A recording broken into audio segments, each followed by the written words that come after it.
Shalom, selamat pagi Bapak, Ibu, saudara-saudari, adik-adik yang dikasihi Tuhan Yesus. Selamat berjumpa lagi dalam ibadah dan perjamuan kudus keluarga Warlot Ministry pada hari ini, hari Minggu, tanggal 18 Juni tahun 2023. Untuk itu mari kita siapkan hati kita, siapkan diri kita semuanya untuk kita mau sungguh-sungguh fokus menyambut Tuhan di dalam ibadah kita pada hari ini. Untuk itu kita mohon pimpinan Tuhan dan kita buka dalam doa. Mari kita berdoa. Ya Bapa kami yang ada di dalam sorga, kami mengucap syukur di pagi hari menjelang siang hari Minggu tanggal 18 Juni tahun 2023 ini, karena oleh kemurahan Tuhanlah, kasih setia Tuhan, kami diberikan kesempatan yang berharga untuk beribadah, memuji dan menyembah-Mu pada hari ini. Untuk itu Tuhan, terimalah ibadah kami ini, semoga menyenangkan hati-Mu. Dan dari awal ibadah perjamuan kudus keluarga Warlot Ministry ini, jadilah kiranya di dalam nama Bapa dan Anak dan Roh Kudus. Dan kami mohon pimpinan-Mu ya Allah Roh Kudus. Dalam nama Tuhan Yesus Kristus Juru Selamat kami, yang mengajar kami berdoa bersama-sama. Bapa kami yang di sorga, dikuduskanlah namamu, datanglah kerajaan-Mu, jadilah kehendak-Mu di bumi seperti di sorga. Berikanlah kami pada hari ini makanan kami yang secukupnya, dan ampunilah kami akan kesalahan kami, seperti kami juga mengampuni orang yang bersalah kepada kami. Dan janganlah membawa kami ke dalam pencobaan, tetapi lepaskanlah kami dari segala yang jahat. Karena Engkaulah yang mempunyai kerajaan dan kuasa dan kemuliaan sampai selama-lamanya. Amin.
Sekali lagi yang menyertai yang menyertai.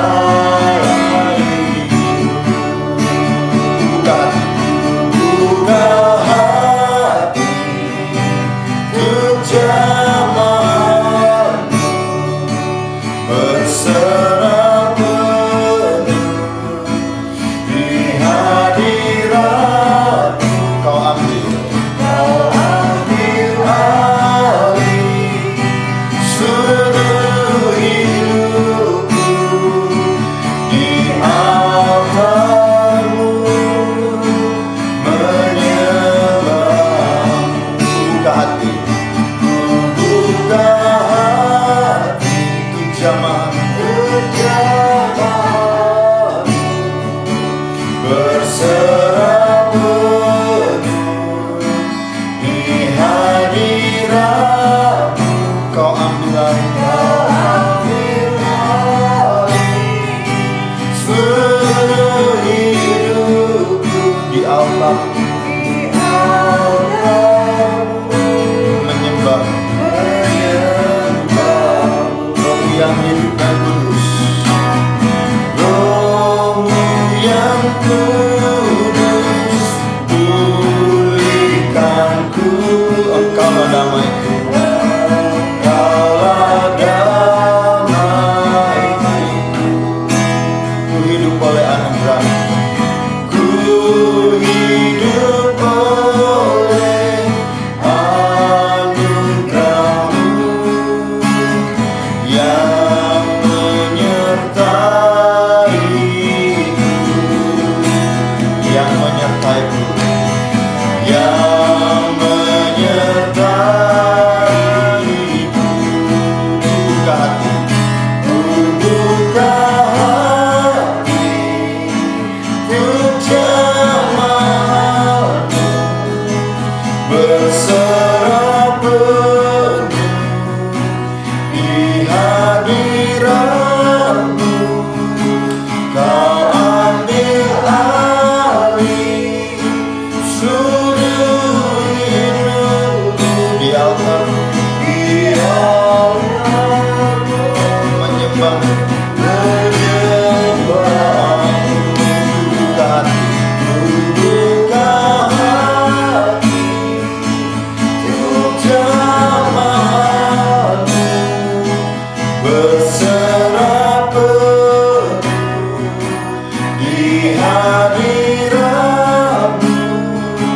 Kau ambil alih seluruh hidupku di altar-Mu, menyembah-Mu di altar-Mu, menyembah-Mu hanya di altar-Mu, di altar-Mu, menyembah-Mu.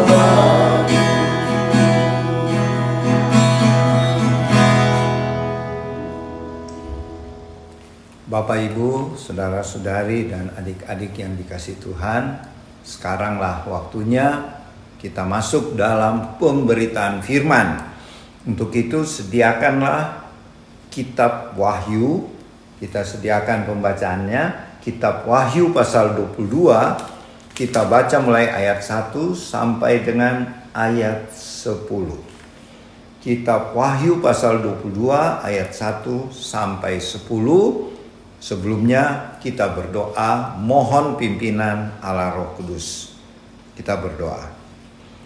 Ya Bapa Sorgawi yang Maha Pengasih dan Penyayang, kami bersyukur kepadamu Bapa, karena sampai pada hari ini, hari Minggu tanggal 18 Juni 2023 di siang hari ini, kami akan memberitakan dan mendengarkan firman-Mu di akhir Alkitab ini, yaitu di Wahyu pasal 22 ayat 1 sampai 10. Terima kasih Tuhan untuk waktu kesempatan yang berharga dan indah ini. Pimpinlah pemberitaan firman ini ya Allah Roh Kudus. Pimpinlah mulut perkataan hamba-Mu ini Sehingga apa yang hamba sampaikan berasal daripadamu Roh Kudus, dan kami yang mendengarkan juga Tuhan urapi, Roh Kudus pimpin, supaya kami mengerti apa kehendakmu, rencanamu Bapa. Berfirmanlah ya Tuhan, kami siap mendengarkan dan menjadi pelaku-pelaku firman-Mu. Di dalam nama Tuhan Yesus. Amin.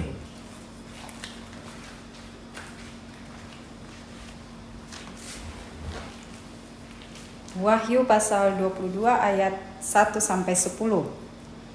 Lalu ia menunjukkan kepadaku sungai air kehidupan yang jernih bagaikan kristal dan mengalir keluar dari tahta Allah dan tahta Anak Domba itu. Di tengah-tengah jalan kota itu, yaitu di seberang menyeberang sungai itu, ada pohon kehidupan yang berbuah 12 kali, tiap-tiap bulan sekali. Dan daun pohon itu dipakai untuk menyembuhkan bangsa-bangsa. Tidak akan ada lagi yang terkutuk. Tahta Allah dan tahta Anak Domba akan ada di dalamnya, dan hamba-hambanya akan beribadah kepadanya, dan mereka akan melihat wajahnya, dan namanya akan tertulis di dahi mereka. Malam pun tidak akan ada lagi di sana, dan mereka tidak memerlukan cahaya lampu dan cahaya matahari, sebab Tuhan Allah akan menerangi mereka, dan mereka akan memerintah sebagai raja sampai selama-lamanya. Lalu ia berkata kepadaku, perkataan-perkataan ini dapat dipercaya dan benar, dan Tuhan Allah yang memberi roh kepada para nabi telah mengutus malaikatnya untuk menunjukkan kepada hamba-hambanya apa yang harus segera terjadi. Sesungguhnya aku datang segera. Berbahagialah orang yang menuruti perkataan-perkataan nubuat kitab ini. Dan aku, Yohanes, akulah yang telah mendengar dan melihat semuanya itu. Setelah aku mendengar dan melihatnya, aku sujud di depan kaki malaikat yang telah menunjukkan semuanya itu kepadaku untuk menyembahnya. Tetapi ia berkata kepadaku, jangan berbuat demikian. Aku adalah hamba sama seperti engkau dan saudara-saudara seimanmu, para nabi dan semua mereka yang menuruti segala perkataan kitab ini. Sembahlah Allah. Lalu ia berkata kepadaku, jangan memeteraikan perkataan-perkataan nubuat kitab ini, sebab waktunya sudah dekat. Amin. Oke.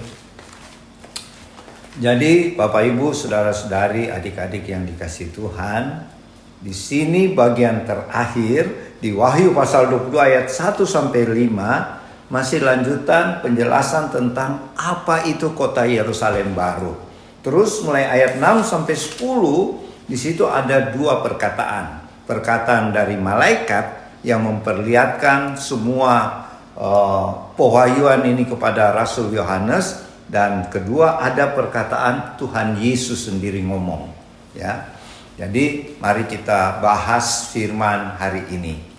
Pertama, Wahyu 22 ayat 1-5 itu merupakan kelanjutan pemberitaan firman minggu-minggu lalu tentang kota Yerusalem baru. Di minggu-minggu lalu kita sudah bicarakan Tuhan menciptakan langit baru, bumi baru. Ya, ingat. Ada dua hal yang baru, langit baru, bumi baru. Di situ nanti orang-orang tinggal, bangsa-bangsa tinggal di langit baru, bumi baru. Siapa bangsa-bangsa itu nanti saya jelaskan. Banyak orang bingung tentang ini. Siapa yang tinggal di langit baru, bumi baru nanti? Nah, nanti sebentar saya jelaskan. Kemudian setelah Yohanes melihat, Rasul Yohanes ya di Pulau Patmos dikasih lihat oleh Tuhan Yesus. Kemudian diperlihatkan lagi, di minggu lalu kita sudah terangkan, kota Yerusalem baru turun dari surga. Jadi di mana itu kota Yerusalem baru sekarang? Di surga. Nah, ini banyak keliru ya. Kalau kalau ada orang meninggal, di orang Kristen selalu bilang sampai jumpa di Yerusalem baru. Nggak gampang ya masuk Yerusalem baru, nggak gampang. Bebe bilang pulang ke rumah Bapa. Kalau rumah Bapa itu di surga ya. Sedangkan Yerusalem baru itu memang di sorga, tapi belum ditempati. Nanti di kitab Wahyu yang kita baca ini, ketika Yerusalem baru turun di bumi yang baru, langit baru, tadinya dia di sorga ya, baru bisa ditempati. Jadi sekarang belum. Jadi ada orang meninggal, jangan bilang, banyak orang asal bilang sampai jumpa di Yerusalem baru. Belum. Karena tidak mengerti firman ya. Jadi gini, dalam pembacaan hari ini merupakan lanjutan yang lalu. Rasul Yohanes melihat Tuhan menciptakan langit baru, bumi baru setelah kerajaan 1000 tahun. Jadi waktu 1000 tahun memang ini perlu dijelaskan ya. Saya janjikan kepada semua anggota Warlot dimanapun opa oma akan melayani, akan menjelaskan timeline kehidupan. Artinya garis waktu kehidupan itu. Kita hidup di dunia ini ada garis waktu yang Tuhan sudah tentukan. Ini saya dapat juga dari hamba Tuhan yang luar biasa ya, Bapak Pastor Jeff Hammond. Dia itu mengajar juga di Gereja Allah Baik ya. Itu saudara kita Bang Riko Siagian bergereja situ, jadi hamba Tuhan yang mengajar dia, Bapak Jeff Hammond ini, Pastor Jeff Hammond yang berasal dari Australia. Saya belajar tentang timeline kehidupan ini, waktu-waktu kehidupan ini sama beliau. Karena beliau ini adalah seorang nabi di akhir zaman yang mendapat penglihatan dari Tuhan luar biasa ya. Jadi kembali ke bacaan kita ini, sebenarnya kehidupan kita garis besarnya saya jelaskan dulu. Kita lagi menunggu kedatangan Tuhan Yesus yang kedua kali. Ada di kitab Wahyu ya, ada. Tapi itu di waktu yang lalu kita sudah jelaskan. Ada juga di kitab Tesalonika, ketika sangkakala berbunyi, ketika shofar ditiup oleh malaikat di surga, Tuhan Yesus turun sampai di awan-awan. Dan kita kalau masih hidup pada waktu peristiwa itu, kita mengalami pengangkatan. Banyak gereja tidak akui ini, tapi saya tidak usah sebut gereja apa ya. Sayang sekali padahal ada di Alkitab bahwa peristiwa pengangkatan akan terjadi.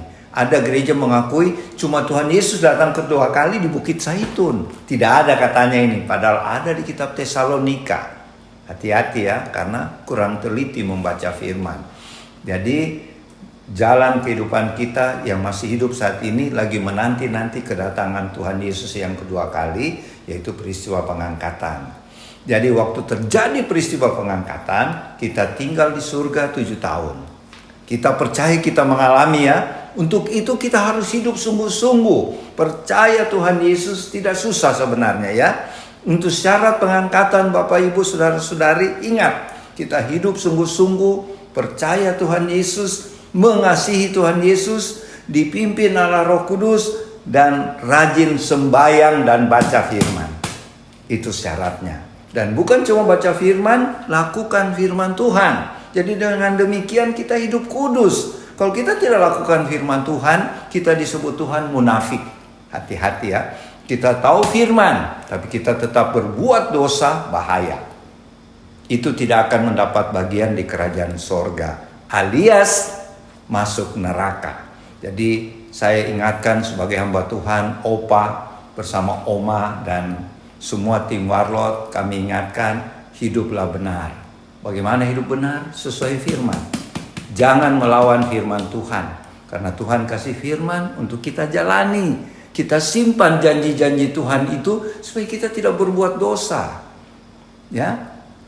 Dan kalau kita dipimpin Roh Kudus, tidak susah sebenarnya. Banyak orang bilang, susah hidup kudus. Opa, bohong. Itu kata-kata iblis. Supaya kita tidak mau hidup kudus, kita masuk neraka. Sedangkan neraka sebenarnya disediakan buat iblis ya, bukan buat kita. Tapi kalau kita kalah, makanya ada nasihat di kitab Efesus, di kitab Wahyu untuk jemaat Efesus, buat jemaat di Smyrna, Philadelphia, hiduplah sebagai pemenang. Artinya apa? Kita mengalahkan iblis, mengalahkan dosa. Jangan kita jatuh dalam dosa. Jangan kita bilang gini. Banyak orang Kristen bilang gini, rohnya kita penurut Pak Pendeta, tetapi tubuh kita, daging kita lemah. Itu kalau tidak hidup dalam Roh Kudus, daging yang berkuasa. Hati-hati. Banyak orang jadi alasan ini ayat, padahal bukan maksud Tuhan begitu. Kalau kita sudah hidup baru, sudah percaya Tuhan Yesus, hidup lama kita, hidup kedagingan kita sudah mati. Kalau hidup daging sudah mati, masa mau hidup lagi? Jadi yang hidup baru bersama Tuhan, yang dipimpin oleh Roh Kudus. Tidak susah ya. Jangan kita mengada-ngada sampai kasih kesempatan iblis. Jadi kalau kita sudah hidup benar, tunggu saja. Ketika shofar ditiup oleh malaikat, kita mengalami pengangkatan. Dan kita tinggal 7 tahun di surga. Di bumi terjadi kesusahan yang besar. Bahasa Alkitabnya kesusahan Yakub. Kenapa disebut kesusahan Yakub? Karena itu ditulis di kitab Wahyu tentang bangsa Israel. Jadi Yakub itu punya anak 12 suku ya. Itu suku jadi negara Israel sekarang. Jadi waktu pengangkatan kita sudah di sorga, di bumi antikris memerintah. Ya, tanda-tanda antikris sekarang sudah banyak ya. Kalau Bapak Ibu lihat di YouTube, ada yang bilang antikris sudah datang. Malah datang di Israel katanya. Nah, itu silakan lihat, tetapi yang penting kita sungguh-sungguh hidup benar, hidup kudus supaya mengalami pengangkatan. Setelah 7 tahun kita turun lagi ke bumi bersama Tuhan karena terjadi perang Armageddon. Itu timelinenya ya, jalan waktunya. Terus setelah Armageddon pecah, Tuhan turun dari surga menyelamatkan bangsa Israel dan Tuhan memerintah 1000 tahun di Yerusalem. Yerusalem di mana? Di bumi yang negara Israel. Itu 1000 tahun Tuhan memerintah, Tuhan Yesus. Dan kita memerintah bersama Tuhan. Nah, inilah janji Tuhan di perumpamaan uang mina. Kalau kamu setia menjalankan uang mina, apa itu uang mina? Memberitakan Injil. Kalau kita setia memberitakan Injil sesuai talenta, waktu kerajaan 1000 tahun kita turun dari surga, setelah 7 tahun di surga, kita memerintah sama Tuhan di kerajaan 1000 tahun. Dan pada waktu 1000 tahun itu antikris dengan nabi-nabi palsu dibuang ke neraka. Iblis kemana? Si naga atau ular tua dikasih masuk di jurang paling dalam di Tartarus dan dia dikunci di sana, dirantai oleh Mikael.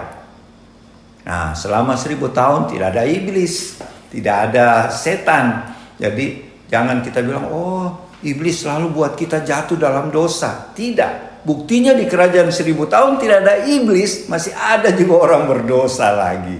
Sehingga di kerajaan 1000 tahun ada orang yang mati di umur 100 tahun, itu dibilang kena kutuk. Jadi di kerajaan 1000 tahun tidak ada iblis, tidak ada setan, karena iblis lagi dirantai ya, dirantai 1000 tahun di jurang paling dalam, atau bahasa Yahudinya Tartarus ya, di Tartarus. Tapi ternyata manusia masih berdosa. Jadi kalau sekarang manusia berdosa, jangan bilang oh iblis. Buktinya di kerajaan 1000 tahun tidak ada iblis, manusia berdosa. Jadi memang dosa 2 kali ada digoda oleh iblis. Tapi kalau kita lawan, kita tidak jatuh. Tapi lebih banyak karena manusia sendiri yang mau berdosa. Manusia sendiri mau kedukun. Manusia sendiri yang mau menipu, membunuh. Bukan iblis ya. Jadi terbukti di kerajaan 1000 tahun tidak ada iblis, manusia masih berdosa. Sehingga di akhir tahun 1000 tahun Tuhan Yesus memerintah di Yerusalem, Tuhan melepaskan lagi iblis. Dan terbukti iblis memprovokasi, iblis menghasut orang-orang yang sudah berbuat dosa ini ya. Padahal tidak ada iblis tadi, mereka berontak lawan Tuhan Yesus lagi. Di Yerusalem di kerajaan 1000 tahun, dan di akhir 1000 tahun Tuhan tidak usah berperang. Tuhan kasih turun api dari surga, hanguslah yang melawan Tuhan di akhir kerajaan 1000 tahun. Kemudian iblis ular tua ditangkap, dibuang ke neraka selama-lamanya. Dikasih gabung dengan nabi palsu, antikris di neraka yang sudah duluan. Nah sudah. Setelah itu kita masuk di langit baru, bumi baru. Karena waktu peperangan, itu namanya perang Gog dan Magog. Ya, di akhir kerajaan 1000 tahun meletus perang. Kalau di Wahyu katakan perang Gog dan Magog. Itu pertempuran orang yang dihasut iblis melawan Tuhan Yesus. Dan akhir perang Gog dan Magog, Tuhan tidak usah berperang. Tuhan cuma perintahkan api dari langit, hanguslah yang melawan Tuhan. Dan iblis dibuang ke neraka sampai selama-lamanya. Maka disitulah Tuhan ciptakan langit bumi baru yang sudah rusak karena perang Gog Magog tadi. Begitu ceritanya ya, waktunya berjalan. Dan kita masuk tinggal setelah berakhir perang Gog dan Magog itu tahta putih. Di situ manusia diadili untuk siapa yang tinggal nanti di langit bumi baru dan siapa yang masuk Yerusalem baru. Sebenarnya Tuhan janjikan yang mengalami pengangkatan rapture akan tinggal nanti di Yerusalem baru ketika turun dari sorga. Jadi di langit baru, bumi baru, Yerusalem baru yang ada di sorga turun dan kita tinggal di sana. Kita yang mengalami pengangkatan. Jadi syarat untuk tinggal di Yerusalem baru cuma dua. Yang mengalami pengangkatan berarti itu mempelai Tuhan. Makanya Rasul Yohanes melihat bahwa di Yerusalem baru itu mempelai Kristus. Siapa itu mempelai Kristus? Yang mengalami pengangkatan. Jadi Bapak Ibu Saudara-saudari berusahalah masuk pengangkatan. Dan ketika pengangkatan kita mengalami pernikahan anak domba kan, kita jadi mempelai Kristus. Jadi waktu Yerusalem baru turun ke bumi, kita yang masuk Yerusalem baru. Dan yang bukan mempelai tinggal di mana? Di bumi baru. Tapi beda ya. Yerusalem baru itu turun di bumi baru, tapi beda. Yerusalem baru itu ibu kota di bumi baru. Dan yang bisa tinggal cuma mempelai Kristus, yaitu yang mengalami pengangkatan. Dan yang kedua, yang mati di masa 7 tahun, yang tidak mau menyembah. Jadi ada orang tertinggal kan waktu sebelum 7 tahun itu masa kesusahan. Tetapi di masa kesusahan besar itu diinjili oleh 144.000 orang Israel itu, ditambah 2 saksi, banyak yang bertobat. Tapi waktu bertobat mereka dipenggal kepalanya oleh antikris dan pasukannya, sehingga mereka mati martir waktu 7 tahun kesusahan. Itu yang akan masuk tinggal di Yerusalem baru dengan kita yang mengalami pengangkatan. Jadi ada 2 macam manusia ya. Yang mengalami pengangkatan disebut mempelai Kristus karena mengalami pesta pernikahan anak domba di sorga waktu 7 tahun. Dan yang mati di masa 7 tahun karena tetap percaya Tuhan.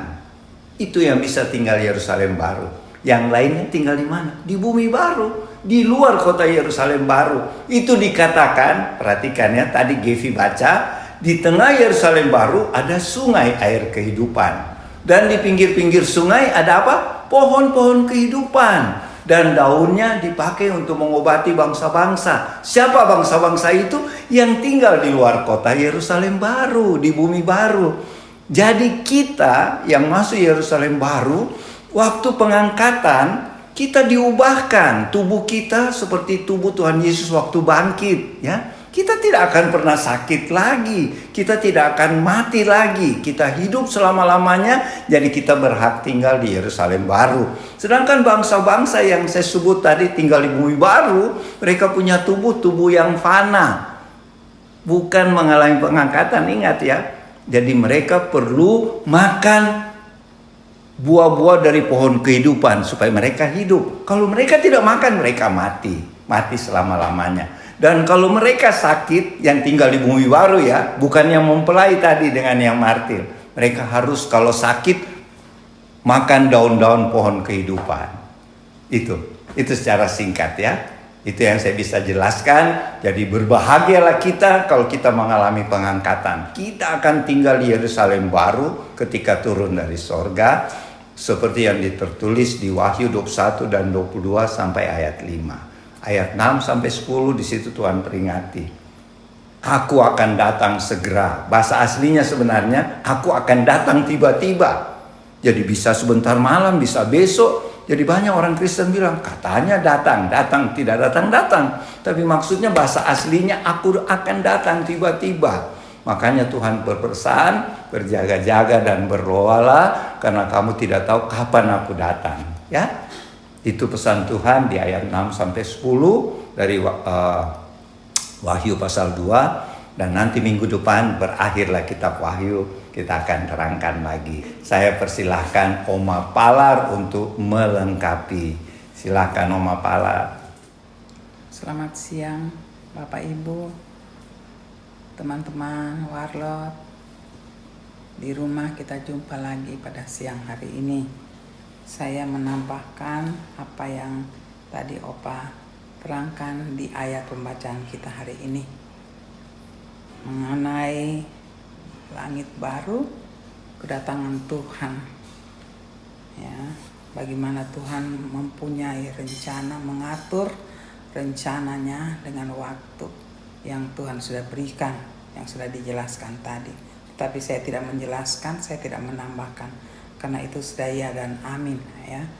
Tetapi yang saya ingin sedikit menerangkan di sini, di dalam Tuhan tidak ada waktu, tetapi ini diberikan untuk kita manusia. Sejak kejatuhan Adam, itulah dimulai waktu bagi manusia. Tetapi waktu yang Tuhan berikan pada manusia itu ada aturan, ada waktu. Setiap waktu itu ada rencana Tuhan berlaku di situ, sampai pada kita baca pembacaan firman pada hari ini. Bapak Ibu, teman-teman di rumah, yang saya mau jelaskan, tambahkan, banyak manusia, ciptaan Tuhan, orang, tapi khususnya anak Tuhan. Saya percaya, saya juga mempelajari itu, banyak yang belum mengerti, belum menyadari bagaimana waktu yang Tuhan berikan pada kita. Ya, seperti Oba katakan tadi, ada timeline-nya, ada waktu yang Tuhan berikan khusus pada akhirnya. Kalau waktu itu, kalau Tuhan kita katakan waktu, selalu ada awal dan akhir. Tapi kita percaya, kita tahu Tuhan tidak ada awal dan akhir. Awal dan akhir menurut Tuhan, ya, semua Tuhan sudah bilang, katakan bahwa saya adalah Alfa dan Omega. Itu bagi kita. Tapi bagi Tuhan sendiri, semua waktu, kita katakan waktu, semua apa yang terjadi di dalam alam semesta ini, Tuhan yang berotoritas. Itu yang pada akhirnya kita ketahui, kita baca pada pembacaan kita siang ini. Yang saya pernah katakan, saya pernah pelajari Opa dengan Oma mengenai tadi yang Opa katakan penginjil. Ya, bagaimana yang sekarang saudara seiman kita, tim kita Riko Siagian adalah pendetanya, John Hammond, ya. Beliau sebenarnya pernah menginjil, pernah bertugas di Poso. Itu kami dapat bukunya, bagus, tapi bukunya tidak ada di kami sudah tinggalkan di Makassar. Tapi kami sangat ingat bagaimana itu, saya juga sedikit terangkan bagaimana Tuhan kalau memakai kita. Tahun itu kami sangat menggebu-gebu hidup di dalam Tuhan, ya, kasih mula-mula, ya, bagaimana akhir dunia ini sampai Tuhan ketemukan. Kalau kita rindu, Tuhan akan ketemukan. Nah, ketemukan, saya juga lupa di mana, tapi saya ketemukan buku itu.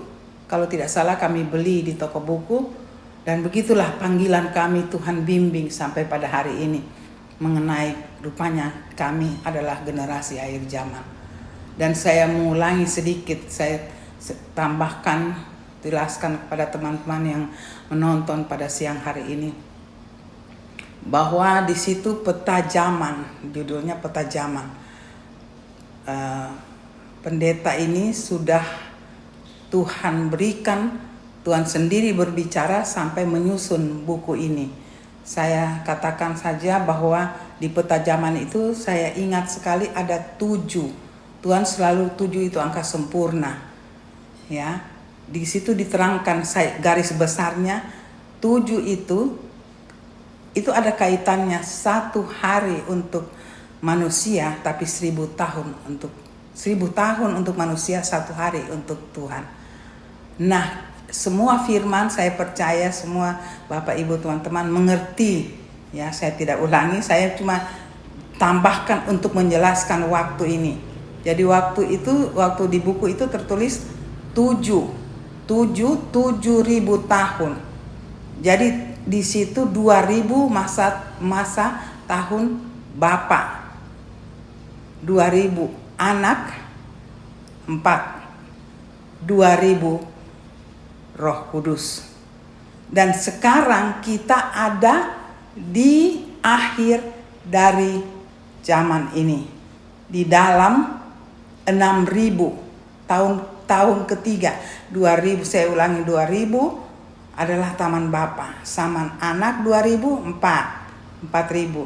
Dan 2006 itu yang terakhir. Kitalah di zaman ini sekarang. Dimulai yang selalu kita dengar adalah zaman Roh Kudus. Sejak turunnya Roh Kudus itulah zaman akhir sampai kita berdiri hari ini. Jadi kita adalah generasi. Saya tidak ulangi Kak Langit tadi yang Opa katakan bahwa generasi kita ada di mana. Saya percaya Bapak Ibu di rumah teman-teman sudah dengar tadi. Saya cuma sedikit tambahan supaya teman-teman mengerti. Jadi kita ada di tahun ke-6 akhir. Ya, kalau mau diterangkan juga akhir di mana itu panjang. Tapi kita tahu waktu yang Tuhan berikan untuk manusia. Kita di akhir 6000 itu. Ya. Apa yang kita buat? Saya percaya setelah ini Bapak Ibu di rumah mempelajari firman 6000 terakhir. Setelah 6000 terakhir masuk 1000 sisa, 7 sempurna. Itulah masa 1000 tahun. Di situ ada banyak istilah di situ. Kita ada dikatakan kita berbulan madu, ya. Ada dikatakan Tuhan membuktikan pada iblis bagaimana dia merancangkan ciptaannya, tetap merasakan hasil ciptaannya, damai sejahtera. Banyak istilah, tapi saya percaya Bapak Ibu di rumah mengerti ini. Saya hanya menambahkan. Jadi kita generasi sekarang jangan kita hanya menunggu, tapi kita tidak mengerti di belakangnya apa yang Tuhan. Jadi apa yang Tuhan sudah nyatakan di firman, itulah waktu. Dan kita menjelaskan malam ini.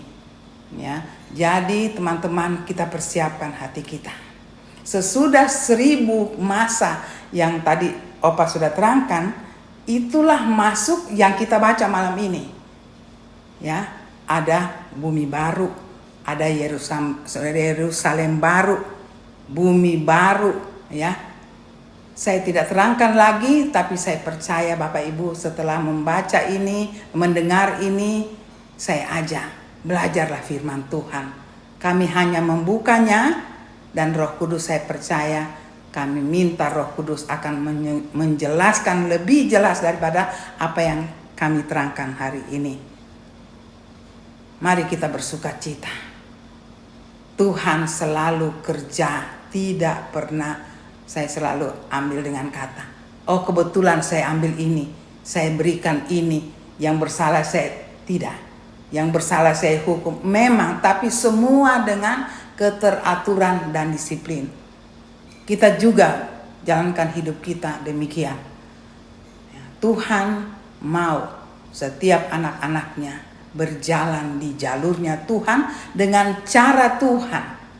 Ya, yang saya juga mau tambahkan, hal ini bisa kita nikmati, kita bisa mengerti kalau kita hidup keintiman dengan Tuhan. Cari kehidupan yang berkenan di hadapan Tuhan. Ada rambu, ada aturan. Kita kadang-kadang seperti yang Opa katakan, kita mengatakan diri lemah. Sebagai anak Tuhan, saya katakan itu tidak bisa. Ya. Memang Tuhan juga mengerti kita hidup di dunia. Ada daging kita. Tapi Tuhan sudah memberi rambu. Aku menjadi standar hidup. Setiap standar hidup yang Tuhan berikan selalu sempurna. Dan bagaimana kita melepaskan kata kelemahan kita. Kalau saya memberi, itu saran saya, ya, secara pribadi, jangan selalu mengatakan kelemahan kita. Karena kami orang supernatural, di dalam kelemahan itu iblis masuk. Saya lemah di sini. Kita harus tahu, bukan berarti kita tidak mau tahu. Kita harus tahu. Dan itu tidak menjadi titik tolak, tapi saya tahu Tuhan akan sempurnakan. Dan pasti sempurnakan. Karena kita punya standar hidup adalah Tuhan. Standar hidup kita bukan dunia, tapi standar hidup kita adalah Tuhan. Inilah banyak rambu-rambu secara garis besar saja untuk kita pada sampai kita bisa hidup, kita bisa mengerti pada seperti pembacaan malam ini. Itu tidak bisa dimengerti kalau kita tidak hidup bersama Tuhan. Di dalam Tuhan, Tuhan dengan kita menjadi satu, bukan dua, menjadi satu.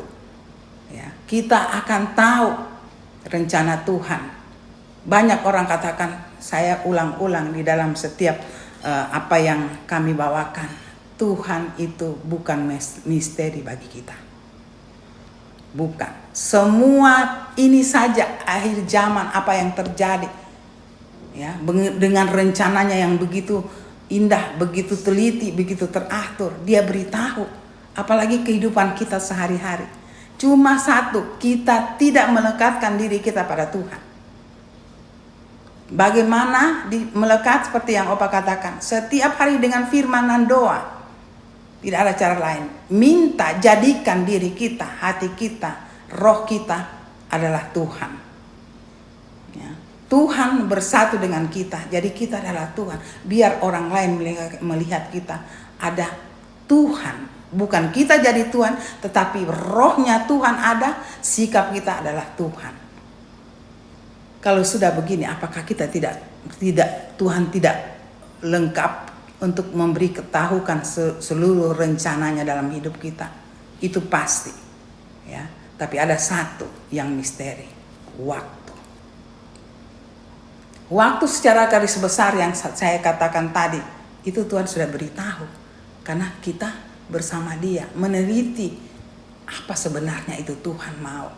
Itu hasil daripada Tuhan berikan karena kita mau. Tuhan berikan ke yang kita bicara kepada pendeta John Hammond.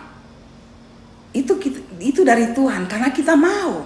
Dia mau, dia tulis dan kita mau. Tuhan Tuhan ketemukan. Apalagi rencana kita. Tahu. Ya. Waktu yang tepat itu misteri bagi kita. Kadang-kadang kita katakan, Tuhan, sudah Tuhan, aku sudah lakukan Tuhan. Itu menurut kita, menurut Tuhan. Kita bisa tanya secara langsung, Tuhan akan beritahu. Jadi tidak ada yang misteri dalam Tuhan di seluruh rencananya pada kita. Yang misteri biasanya, saya juga tidak menjadi satu hukum ya karena belajar saja, tapi misteri biasanya di waktu. Karena kita mau cepat, Tuhan sudah karena tekanan dari dunia ini. Tapi Tuhan katakan aku datang di situ. Nah, satu sifat Tuhan. Tuhan tidak menuntut. Tuhan tahu kita hidup di dunia. Sangat tahu. Dia tahu bagaimana daging kita. Tapi yang Tuhan mau pengakuan. Mengerti. Di dalam pengakuan ada pengertian. Kalau kita sudah sadari ini, pengakuan kita mungkin satu, iya Tuhan. Kita mengerti cuma satu. Bahkan mungkin setengah, tapi kita mau sampai kita iya Tuhan, itu pengakuan. Di situ yang Tuhan lihat. Bukan hasil daripada apa yang Tuhan mau. Tuhan mau memang ada hasilnya, tapi Tuhan katakan kita berjuang. Disitulah iman. Iman timbul selalu ada hubungan dengan Tuhan. Tanpa iman kita tidak bisa. Di pengertian iman itulah, ya, saya tidak kupas lagi. Tentu biar sedikit sebiji sesawi bisa. Berarti iman itu Tuhan yang berikan. tidak ada kemampuan kita, tapi itu iman timbul karena selalu dengan Tuhan. Apa yang saya katakan, semua ini keluar dari firman, tapi saya tidak menunjukkan, tidak menghafal ayat dapat di mana, terdapat di sini ayat berapa. Saya tidak ahli di situ, ya. Tapi saya sudah membacanya, saya aplikasikan di dalam hidup. Inilah pengalaman hidup. Kata kami tidak sempurna. Untuk teman-teman, Bapak Ibu di rumah, jangan itu selalu dikatakan. Kalau kita sakit, memang kita sakit, tapi jangan selalu melemahkan. Aku sakit. Tuhan sempurna. Kita mau sedikit, kita mengaku, kita berjuang, Tuhan yang sempurnakan. Itu ya dan amin. Kami sudah praktekkan itu. Tidak mampu, tidak akan mampu. Biar keahlian apapun tidak. Tapi Tuhan mau. Tuhan lihat hati kita. Tuhan lihat kegiatan kita setiap hari. Rindu untuk melekat. Untuk menguasai dunia ini yang Tuhan berikan. Untuk kita jalani. Tuhan berikan kekuatan. Tuhan berikan kesempurnaan itu. Nah, disitulah baru kita lihat. Jangan kita, oh saya juga mau seperti orang itu. Dia hidup di dalam Tuhan. Dia punya karunia. Semua itu muncul karena kita dekat dengan Tuhan. Karunia biasanya sudah ada. Itu yang saya pelajari. Itu biasa sudah ada. Tetapi kita dengan dunia itu hilang. Tapi kalau kita dekat dengan Tuhan itu muncul. Dan karunia pertama karena kita dekat dengan Tuhan. Dia tahu. Jalan saja. Setiap kita jalan dengan kedagingan kita, ketidaksempurnaan, Tuhan sempurnakan. Ada hal-hal yang kita tidak mampu, Tuhan datang memampukan. Itu kuncinya. Saya katakan ini sedikit menambahkan. Kenapa? Karena akhir daripada apa yang kita baca pembacaan malam itu tidak bisa kita mengerti kalau tidak apa yang saya terangkan tadi. Harus dengan Tuhan. Tapi dengan cara Tuhan dan Tuhan mengerti. Tapi hati pikiran kita diarahkan ke Tuhan.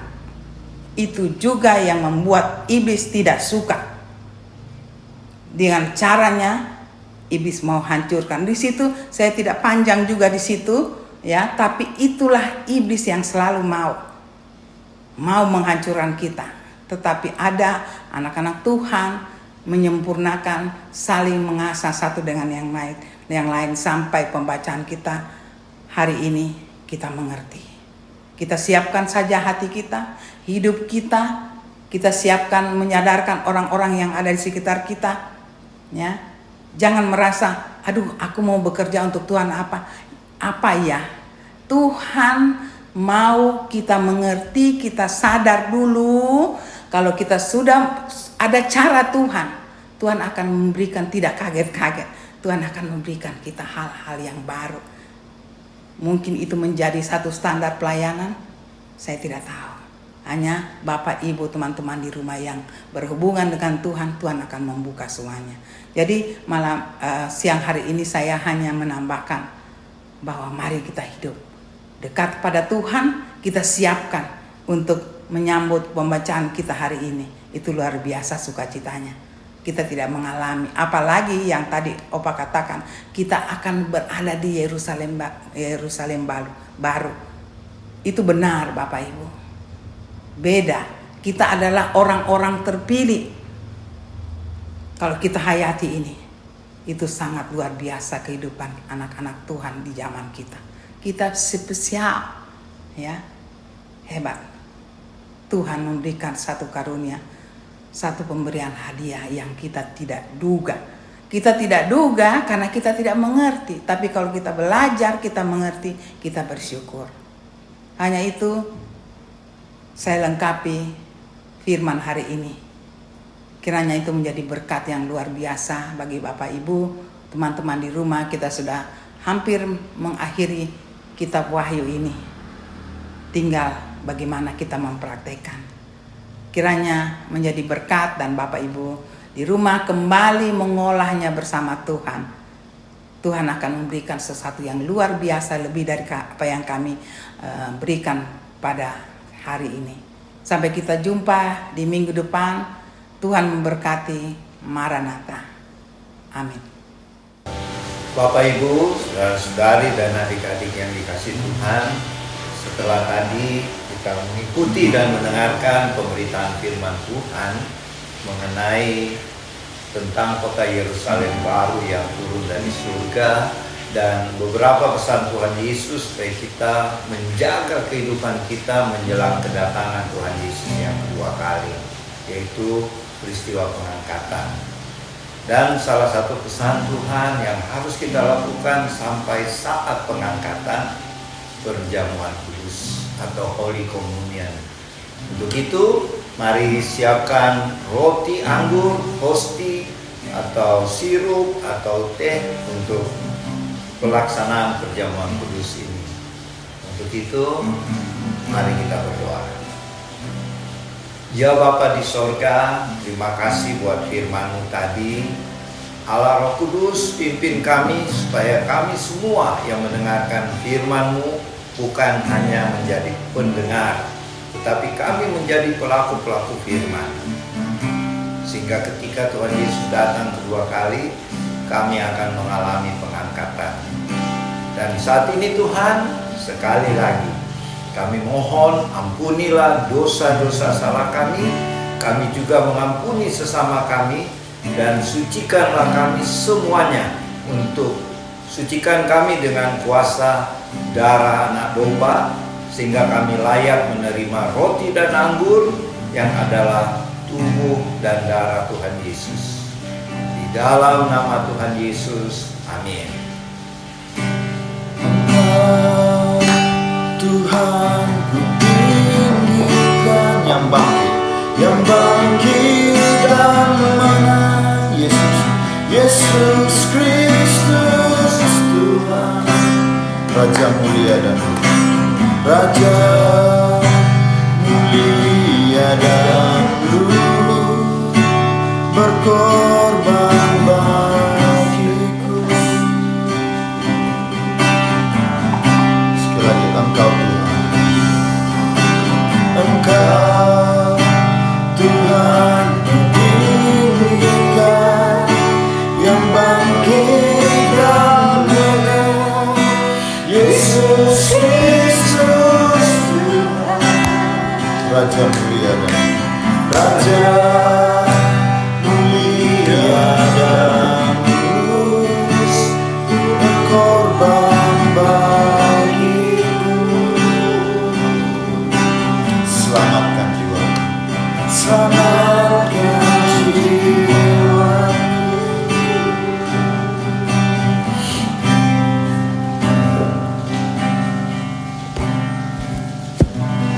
Jadi Bapak Ibu, saudara-saudari, adik-adik, setelah kita terima roti atau hosti dan anggur, di roti atau hosti ini mungkin ada firman Tuhan ya.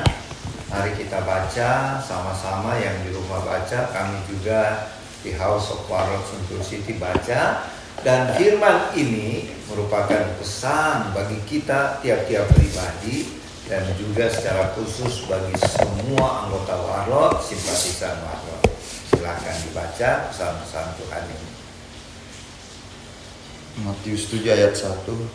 Jangan kamu menghakimi supaya kamu tidak dihakimi. Yohanes 15 ayat 16b. Supaya kamu pergi dan menghasilkan buah, dan buahmu itu tetap. Mazmur 19 ayat 11. Dalam hatiku aku menyimpan janjimu, supaya aku jangan berdosa terhadap Engkau.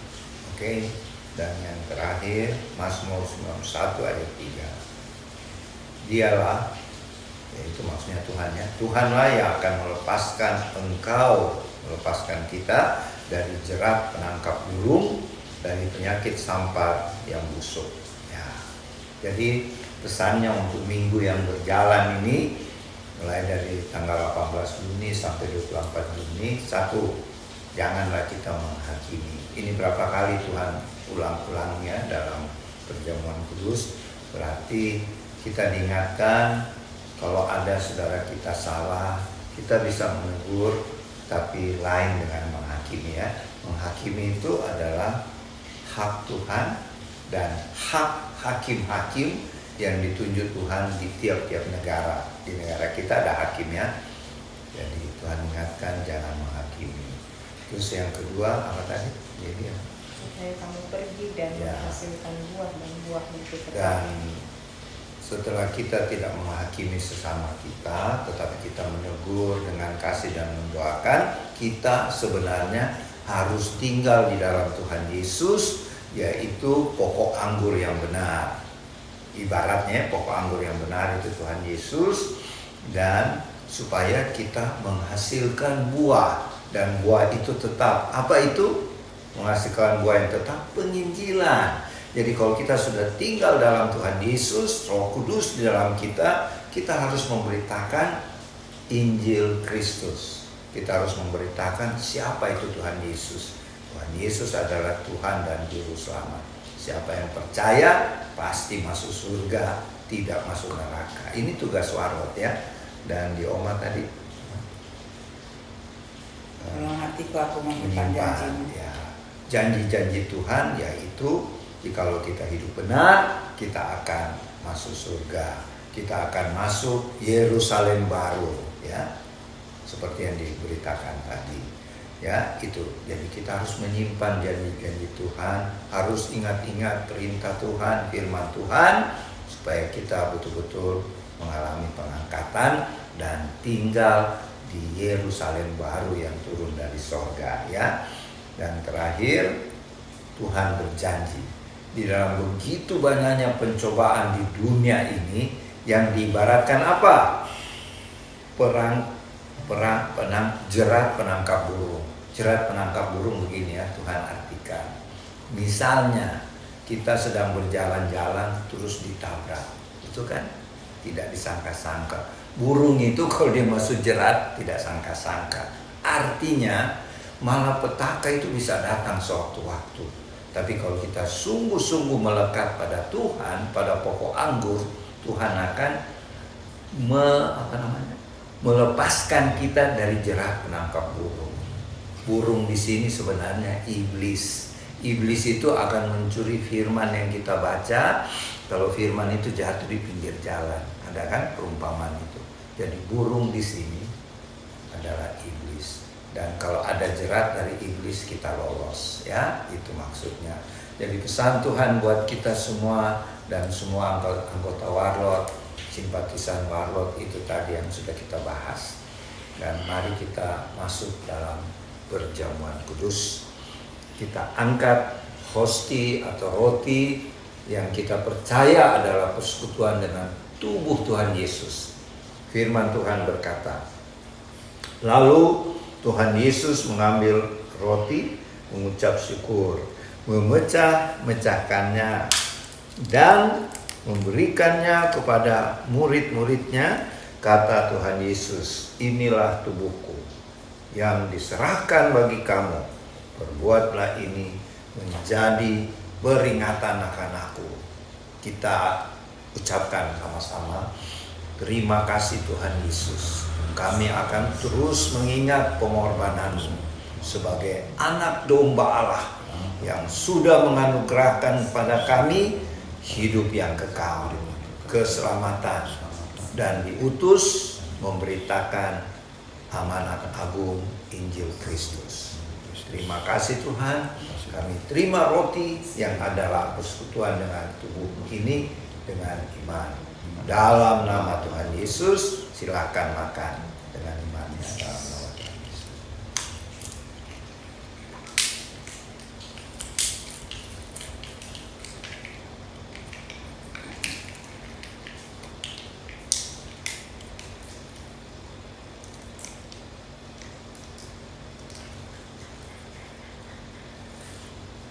Terima kasih Tuhan.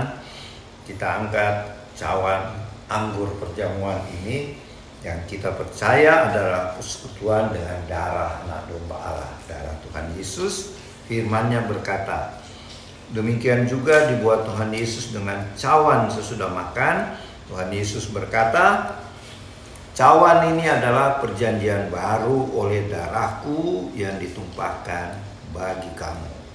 Kita ucapkan sama-sama, terima kasih Tuhan Yesus buat darah-Mu yang suci, darah anak domba Allah yang sudah tercurah di kayu salib di Bukit Kalvari.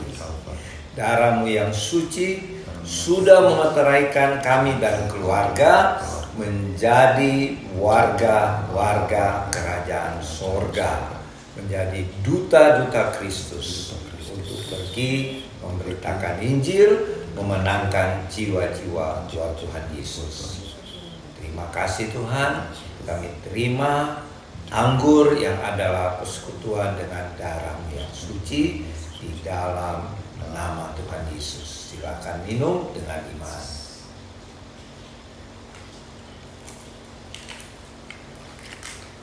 Setelah menerima perjamuan kudus, mari kita puji Tuhan.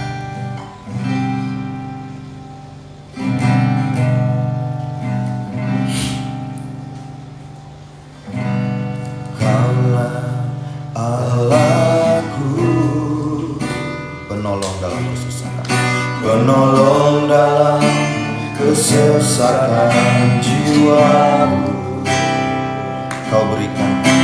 Kau berikanku damai dan sejahtera yang kurindukan di dalam dunia. Kau Allah yang setia, Kau Allah yang setia, penjaga jiwa yang ada, penjaga jiwa yang ada senantiasa, penuntun hidup, pelita jalanku, kini ku hidup bagimu dan selalu menyembahmu. Jadikan diri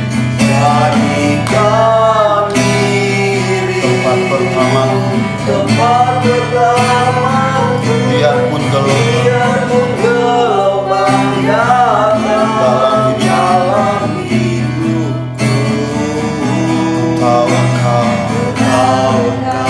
selalu besertaku dan sampai selama-lamanya.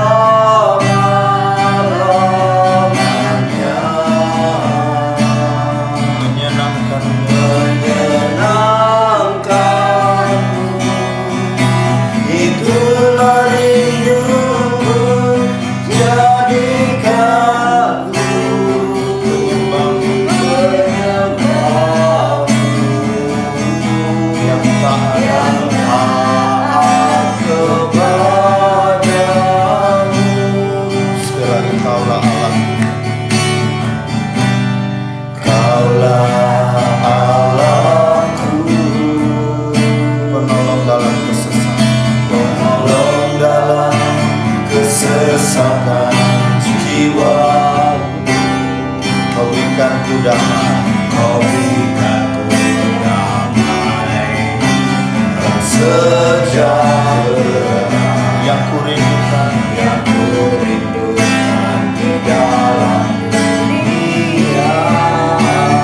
Kau Allah yang setia, Kau Allah yang setia,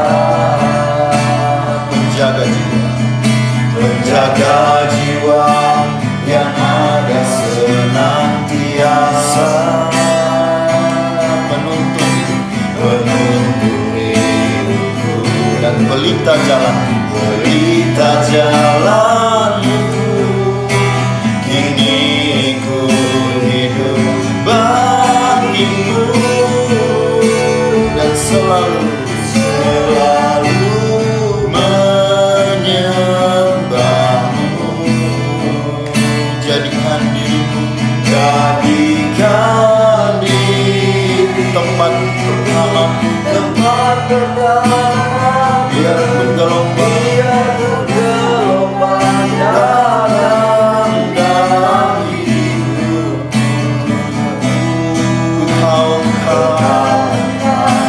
selalu besertaku dan sampai selamanya, sampai selama-lamanya. Menyenangkanmu,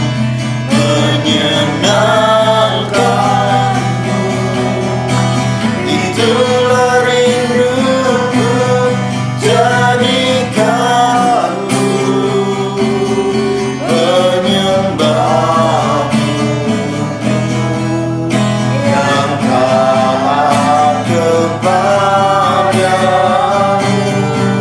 selalu, selalu menyembahmu. Jadikan dirimu tempat pertamaku, biarpun gelombang datang dalam hidupku.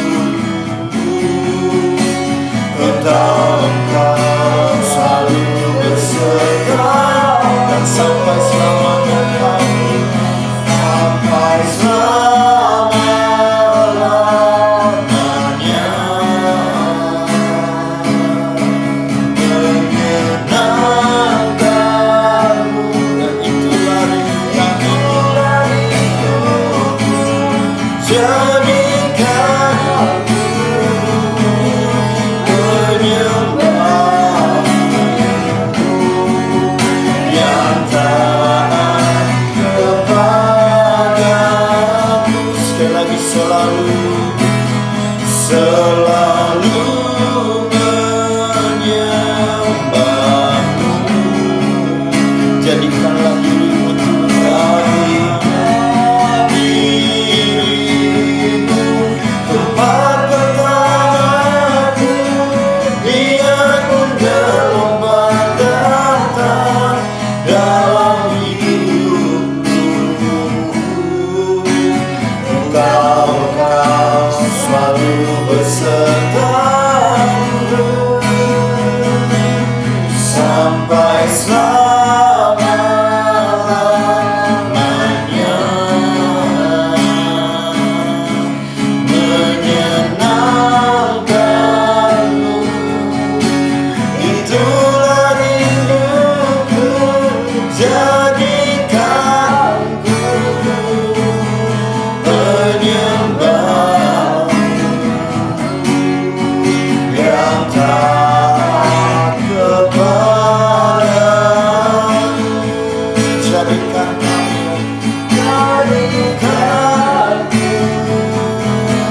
penyembahmu yang taat kepadamu. Sekali lagi, jadikanku penyembahmu yang taat kepadamu.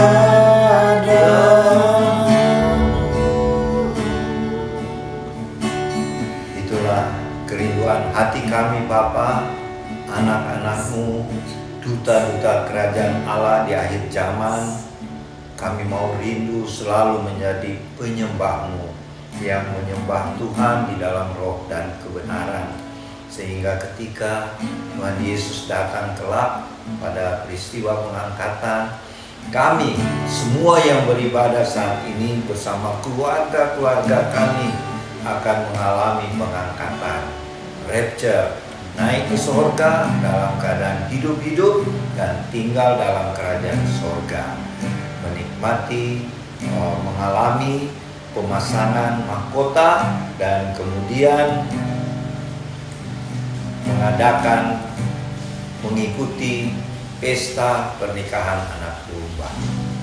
Terima kasih Tuhan Yesus. Engkaulah calon mempelai agung kudus kami.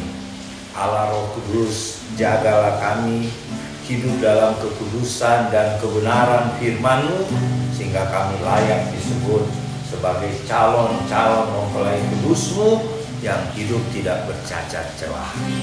Terima kasih Tuhan. kami doakan sekarang Bapak Ibu, saudara-saudari, adik-adik yang mengikuti ibadah bersama-sama dengan kami. Berkatilah mereka yang hari ini berbahagia atau di minggu yang berjalan yang menjalani ulang tahun. Tuhan kiranya mengaruniakan panjang umur, kesehatan, dan terus meningkat baik di dalam pekerjaan, bisnis, studi, atau apapun keadaan mereka. Peningkatan dalam kerohanian Tuhan pimpin terus Allah Roh Kudus, dan sempurnakanlah sukacita mereka. Dan juga Tuhan, bagi yang sedang dalam pergumulan, di dalam pergumulan pekerjaan, bisnis yang sedang dikelola, yang mengalami sedikit masalah atau berat, Tuhan tolonglah agar masalah-masalah dalam pekerjaan, dalam bisnis, dalam studi, maupun dalam pelayanan, Tuhan tolong berikan jalan keluar. Dan bagi yang sakit Tuhan, sakit apapun, kiranya bilur-bilur-Mu Tuhan Yesus menyembuhkan. Sehingga saat ini juga dengan iman kami percaya kesembuhan sudah terjadi. Dan Tuhan, terima kasih. Kami berdoa buat pemerintah bangsa kami. Berkatilah Bapak Presiden Joko Widodo sekeluarga, Bapak Wakil Presiden Ma'ruf Amin sekeluarga, dan para menteri, dan juga semua anggota DPR, pejabat sipil, militer, dan kepolisian, baik yang bertugas di pusat Jakarta sampai ke daerah-daerah, bahkan sampai ke pelosok-pelosok desa, sampai tingkat RT RW. Tuhan kiranya memberkati pemerintah bangsa kami. Curahkanlah roh takut akan Tuhan, sehingga pemerintahan kami berjalan dengan bersih, adil, dan Tuhan akan mempromosikan sehingga menjadi terang bagi bangsa-bangsa lain. Tuhan, di akhir zaman ini kami tetap memberkati bangsa pilihan-Mu, bangsa Israel. Karena satu saat kami percaya Tuhan Yesus setelah peristiwa pengangkatan akan turun ke bumi di Bukit Zaitun di Israel. Untuk itu Tuhan, berkatilah bangsa Israel, pemerintahannya, rakyatnya. Bagi yang belum menerima dan percaya Engkau Tuhan Yesus, pakailah kami, pakailah umat-Mu yang sudah percaya untuk memberitakan Injil ini kepada pemerintah, rakyat Israel yang belum percaya. Sehingga satu saat banyak yang percaya Tuhan. Terima kasih Allah Roh Kudus. Ingatkan kami selalu untuk terus berjaga-jaga dan berdoa, sehingga ketika Tuhan datang kami mengalami pengangkatan. Terima kasih Tuhan. Di memasuki akhir bulan ini, anak-anak sekolah, anak-anak kami, cucu-cucu kami, saudara-saudara kami mengalami liburan panjang. Kiranya Tuhan menyertai di dalam liburan-liburan, baik yang tetap tinggal di rumah atau pulang kampung atau akan pergi berwisata dengan keluarga. Tuhan kiranya menyertai dan melindungi dan melengkapi sukacita di masa liburan ini, sehingga ketika memasuki sekolah yang baru nanti, Tuhan tolong dan berikan semangat yang baru lagi. Terima kasih Bapa. Inilah beberapa permohonan kami, permintaan kami. Kami percaya yang kami tidak minta pun Tuhan akan berikan. Dan saat ini kami mau menerima berkat-berkat daripada-Mu.